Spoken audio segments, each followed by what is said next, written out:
আসসালামু আলাইকুম ওয়া রাহমাতুল্লাহি ওয়া বারাকাতুহু। বিসমিল্লাহির রহমানির রহিম। আজকের বিষয় হলো যে তিনজন মানুষ আপনাকে সবচেয়ে বেশি ভালোবাসে। সেটা প্রথমত হলো আপনার মা। আপনার মা আপনাকে যতটুকু ভালোবাসবে এতটুকু ভালোবাসা আপনি পৃথিবীতে কারোর কাছে পাবেন না। মা আপনাকে এত পরিমাণ ভালোবাসে, নিজের চাইতেও আপনাকে বেশি ভালোবাসবে। তারপর হলো বাবা। বাবা মায়ের চাইতে একটু কম ভালোবাসে, কিন্তু বাবার ভালোবাসা অতুলনীয়, যা পৃথিবীর আর কারো কাছে পাবেন না। বাবা নিজে পরিশ্রম করে সন্তানের জন্য যতটুক পারে সাধ্য মতো সে জিনিসপাতি কেনে বা বাজার করে বা কাপড় চোপড় কেনে, সে অগাধ পরিশ্রম করে, তারপরেও সে সন্তানদের মুখে হাসি ফুটানোর চেষ্টা করে। আর তৃতীয়ত হলো আপনার স্বামী।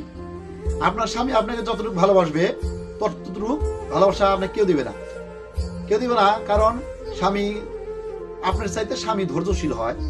আপনি যদি একটা অন্যায় করেন তাও আপনি সেটা মাইনা নিব, কিন্তু অন্যায় সেটা মানবে না, সেটা আপনার সাথে ঝগড়া বিবাদ করব বা কুমন্ত্রণা দিব, কিন্তু স্বামীর মতো আপনাকে কেউ ভালোবাসবে না।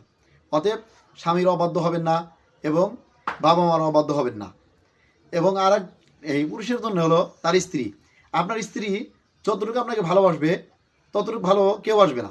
অর্থাৎ বাইরের লোক যত যাই করুক, স্ত্রীর সাথে সবসময় ভালো ব্যবহার করবেন, অসৎ ব্যবহার করবেন না।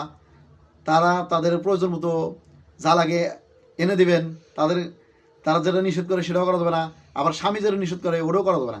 স্বামীর কথাটা অবদ্ধ হওয়া যাবে না। সকলেই স্বামীর এবং স্ত্রীর ভিতরে মিলে থাকার চেষ্টা করবেন। এবার বাবা মাকে বেশিতে বেশি ভালোবাসার চেষ্টা করবেন, ইনশাল্লাহ।